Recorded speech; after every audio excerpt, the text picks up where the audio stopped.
I don't discriminate against shirtless people. Look. What was that? He had money, so I did business with him. I don't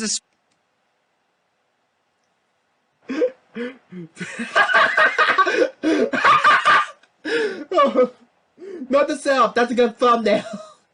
The original 90-minute film already had so much lore, and this new Netflix reboot just added even more lore? There's even a character named Lore? How much lore is there? How much lore is there?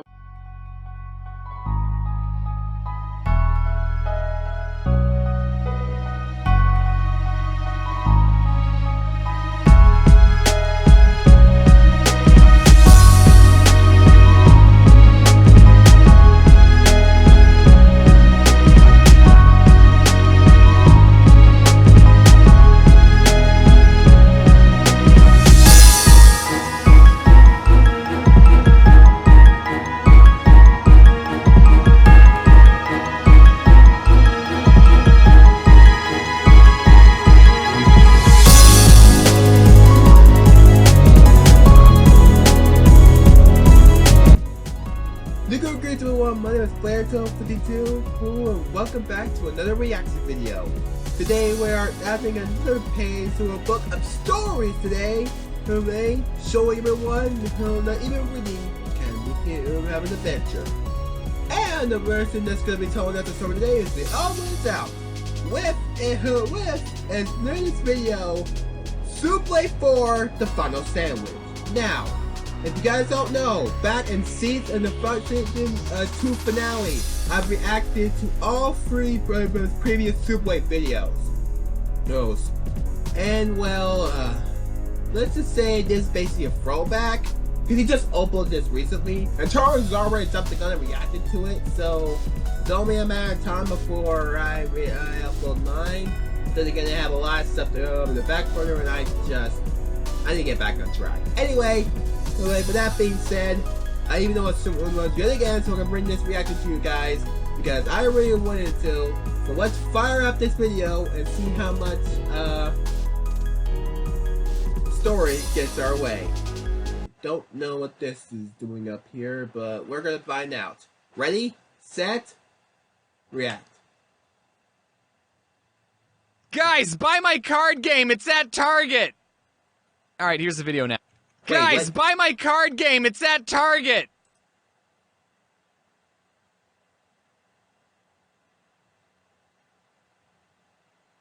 It is? I mean, I doubt it's at my Target, like any of the Targets over here, but I'll look for one. Alright, here's the video now. Subway will always hold a special place in my empty heart, not because I have oh, wow. fond memories working there, but because some of you really liked it when I talked about working there. And I made buckets with those videos compared to what I was making at Subway, which was nice. Apparently I was hashtag relatable enough to connect with millions of people, and it took my channel to where it is today. And then less than 2 weeks later, I made a part 2 to that video, and I struck an even bigger chord with people. Who likes the sequel better than the original? People think that I use the word Subway in my videos so I wouldn't get sued. This is not true. I wasn't successful enough to get sued. They had other problems to deal with at the time. I called it Subway for a joke. In my first video I said, I used to work at a very small local sandwich shop. I don't know if any of you guys heard of it. It's called Subway. I was making you think that I worked at an unknown place, and then I subverted your expectations by saying I worked at Subway. But now at this point in my career, I am calling my previous place of employment Subway because I don't want to get subed. The most requests I get for a video is Subway Part 4, but I never really considered making another one because I don't work there anymore. I have no new stories to talk about the place. But something happened recently, and I do want to talk about it. You see, the Subway I used to work at closed down. And I am so deeply upset at this news that the only way for me to cope is to make one last video about it. So this story happened a couple of years after I quit working at Subway. I was behind on a video, so that meant I was in a mentally damaging mindset called crunch mode, and I had been working all day, and I started getting hungry, and I still hadn't taken Floof on a walk, so I decided to kill 2 birds with 1 stone and eat Floof. Just kidding, I decided to take Floof on a walk to my local Subway. That's hilarious. Boy. And before I entered the store, I picked up Floof and held her in my arms because I'm not a psychopath. I know taking your dog into a restaurant is tacky and a health code violation, but this is a Suabwe we're talking about. I know how laid back it is here. There are no rules or health codes. One time when I was working at my Suabwe, this 10-year-old kid came in wearing a swimsuit and literally nothing else. And he was unsupervised. He didn't want a sandwich, all he wanted was a cookie, but this kid wasn't wearing shoes or a shirt. The two things you need to get service at a restaurant. So did I tell this shirtless delinquent to get lost? No, he had money, so I did business with him. I don't discriminate against shirtless people. Look. What was that? He had money, so I did business with him. I don't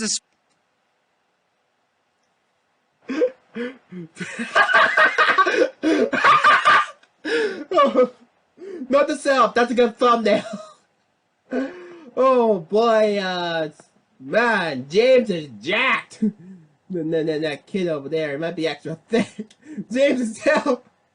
discriminate against shirtless people. Look, his mom was probably at the grocery store next door, and he just got done with swimming lessons, and he said something like, "Mother, I would be most grateful if you let me consume a pastry with high levels of sugar and simple carbohydrates." And his mom probably said, "Yeah, whatever, nerd, go get something at Suabwe." So the point of this story is to let you know that I was the kind of employee who, as long as you were willing to pay for your food, didn't care what you were wearing or what health code you were violating. This is a gosh darn Suabwe. So I walk in with Floof, and it's completely empty, by the way. Seems like I'm the only one in this town that even likes Suabwe. And the worker, aka the only other person in the store, said, "Is that a service animal?" Floof's not a service animal, unless the service you want is someone to chew up all your stuff and bark at everyone. But she still emotionally supports me. When I tell her, I'm gonna die alone, she tries to make me feel better by licking the inside of my nose. But I didn't— That's disgusting. Or is it? Like, it depends on where I get laid. I didn't want to lie to this guy about Floof's emotional support status, because if I said yes, and he said prove it, I would be in trouble. So like the emotionally stable enough to not need a dog person that I am, I said, no. And he said, "She can't be in here. If the health inspector came in, they would fire me on the spot." Which, like, geez, dude, you're gonna let the health inspector treat you like that? Stand up for yourself once in a while. So I said, okay, I'll leave. Yeah, there are other restaurants in walking distance, Suabwe guy. The ramen place lets me order with Floof in my arms all the time. I know this because I've already been there twice this week, and the only reason I'm even getting Suabwe is because I don't want the ramen employees thinking that I'm a weird guy who brings my non-emotional support dog everywhere. You missed out, Suabwe. Do you know who I am? I used to work here. And then the guy called my bluff. He said, "Wait, we can make it fast." As fast as Jimmy John's? This kid's standing up for himself. I'm proud of him. I knew exactly what to tell him. I want a foot-long ham sandwich on Italian bread with American cheese. I know that's a weird way to illustrate it. the hardest cheese to pull apart with gloves on, but whatever. He sped run putting on the meat and cheese, and then he asked me, what kind of vegetables? And in my mind I went, hold on, you didn't ask me if I wanted it toasted. I see what you're doing. You're trying to get this sandwich finished as quickly as possible, so you're not even going to ask me if I want it toasted and hope I forgot. Well, it's okay, because I didn't want it toasted, but I'm onto you. And then Floof jumped over the counter. Some people peed on the olives and bit the guy in the jugular, and then licked the inside of his nose. Some people take their job way too seriously. Well, at least some Suabwe workers are more laid back like me. Like this one time not too long ago, I went back to the Suabwe I used to work at, and I didn't recognize any of the people there. But someone did get recognized in that store. Me. One of the workers said, "Are you the guy that made the cartoon about working here?" And I said, "Yeah." And then I decided to make his job interesting by telling him, "Hey kid, this is the place." What? "This is where it all happened, kid. These floors are the very same floors that I used to mop." You missed a spot over there. And this kid lost all 6 of his olives. Okay, I don't use my fame to get into places I'm not supposed Is it reference? Oh, it looks cute in this area. to, usually. But this kid was so excited, and I used to work here, so I asked him, "Can I go in the back?" Which is probably breaking a bajillion health code violations, but this kid didn't care, he let me in. It had been 3 years since I had been back there, and literally nothing had changed. I don't know if any of you have ever moved out of your parents' house and then 3 years What's this? Dad crying? Talk about role reversal. He's using the mother that's crying. Later, you went back to visit and saw your childhood bedroom, but it was that sort of feeling. The chip boxes were still in the same place, inside the freezer all the food was pretty much where I left it, and the bulletin board had all the same papers. One of the papers was a list of all the employees with their names and phone numbers, and that list was so old that it still had all of my old coworkers' names and numbers, and it even had my own name and number still on the sheet. It had been crossed out, but I still went, "Ah!" and I punched it out with a pencil. Maybe that's how my phone number got leaked. And then I thought, I wonder if the other number is still here. In the very back of the room, there was this desk, and I got down on the gross, unmopped floor, and I scooted underneath the desk, and oh my gosh, it's still here. When I used to work there, one of my coworkers found this store's Wi-Fi password and wrote it down on the bottom side of the desk, so then everyone could watch Netflix instead of work. And the employee had no idea it was there, and he typed it into his phone, and it still worked. All right, don't tell people that I told you this, I said. We can't let anyone know this secret. But then the place closed down, so now no one can get in trouble. Anyways, I'm gonna miss that place.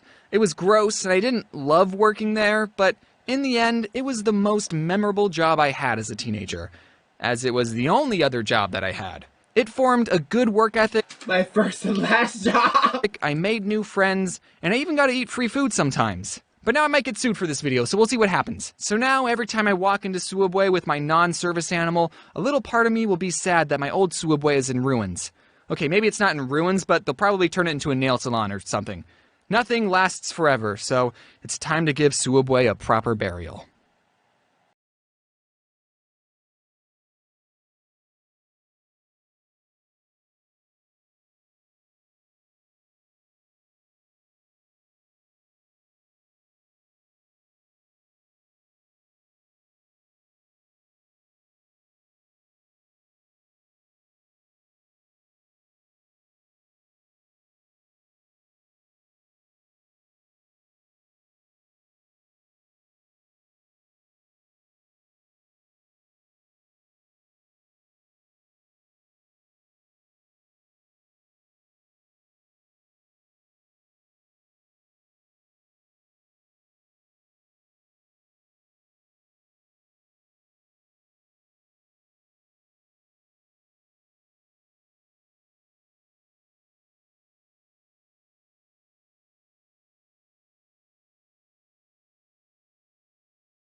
What? No end screen? Aw. I thought there was gonna be end screen. Whatever.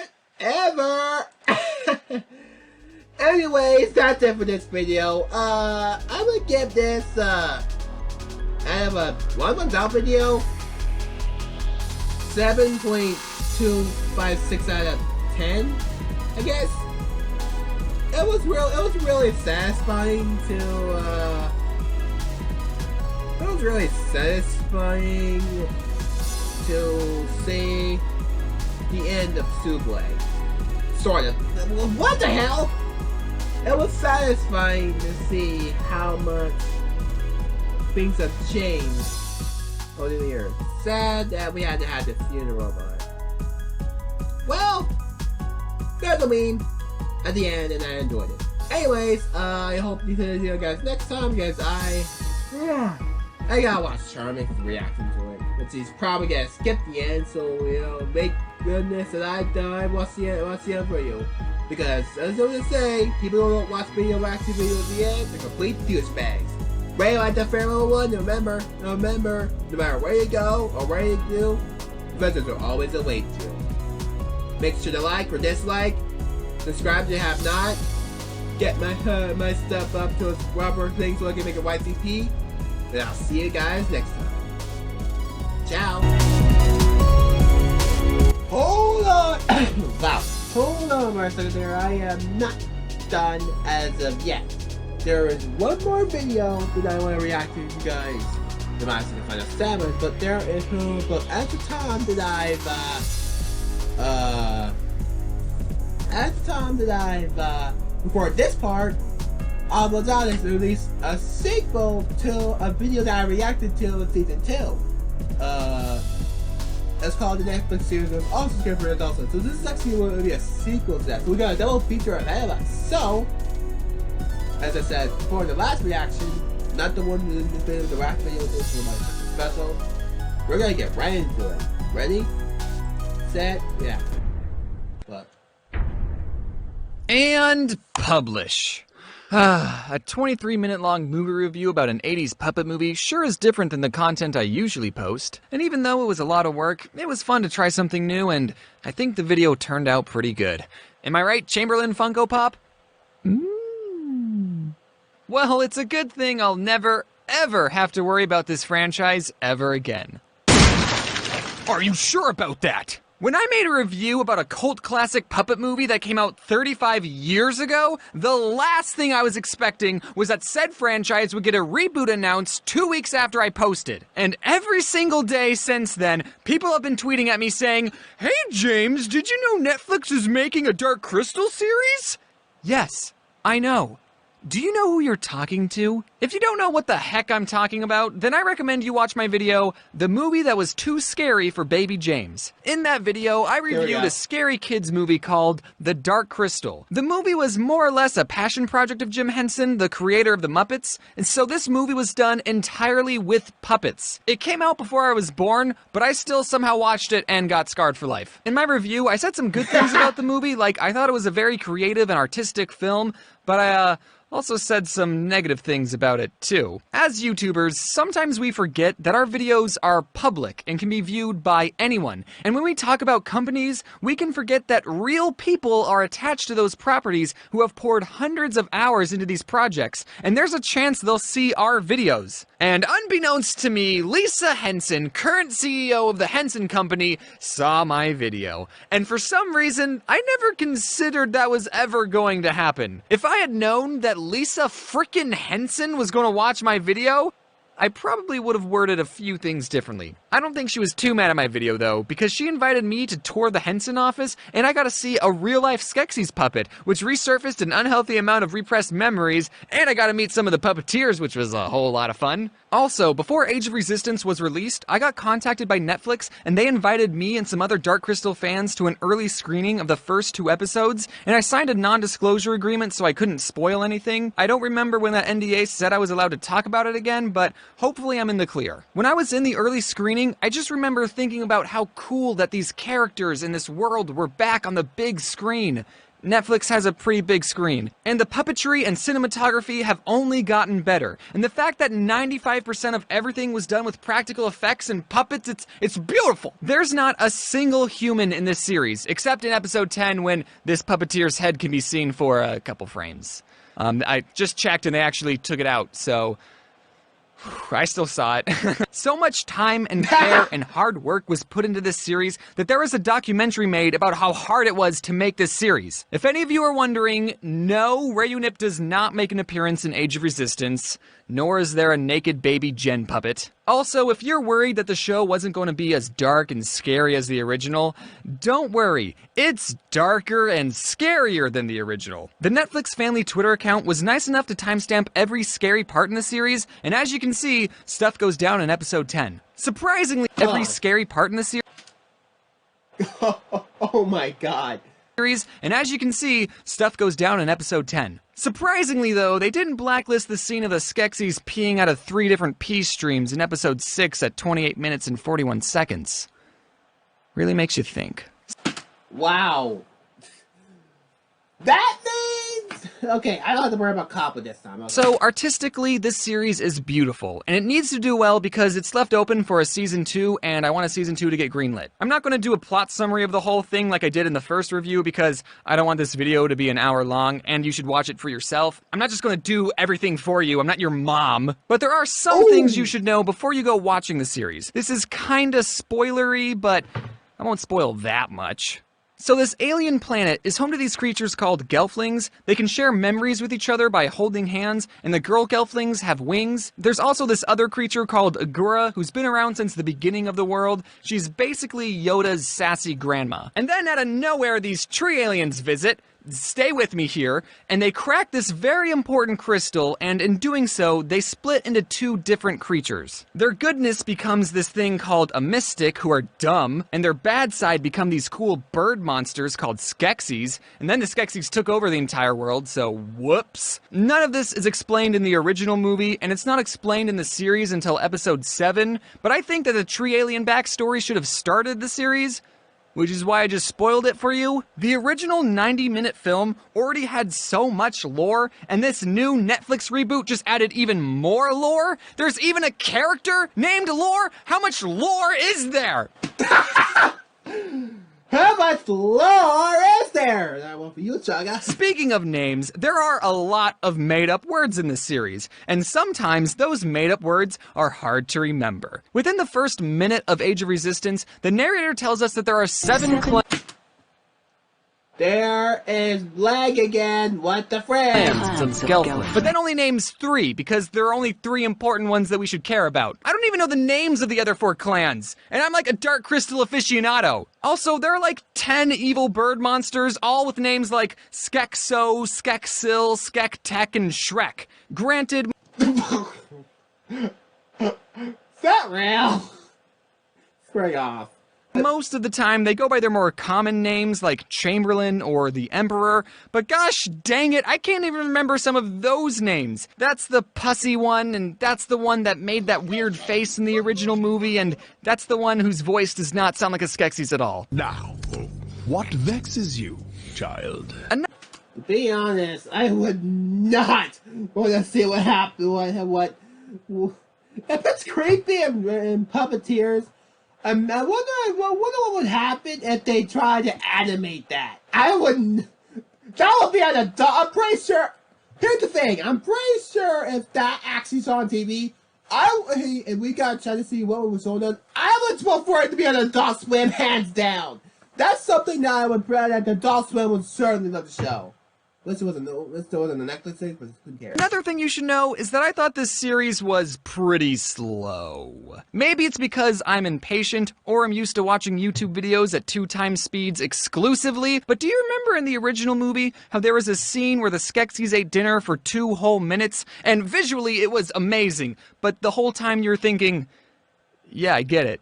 Well, there are a lot of scenes like that in the series. Let's take the beginning of episode 2, for example. It starts with a character we've never seen before, waking up, and putting on his shoes, and making porridge, and then spilling the porridge on his shirt, and brushing his hair, then roughing it up. We're getting to ASMR term, ASMR, oh my god. We're getting to ASMR territory! Oh my god. Territory, James, please stop. Then grabbing his cleaning supplies. Stop. And it's just a whole minute of this unnamed character getting ready for his day. It's just so poor. Just cut it, please! And it wouldn't be that bad if this was the only example, but trust me, there are plenty of examples. I just don't want to spoil any of them for you. Turning a 90-minute movie into a 9-hour TV series, you're going to have some filler or some scenes. Oh no, draw that! Oh my god!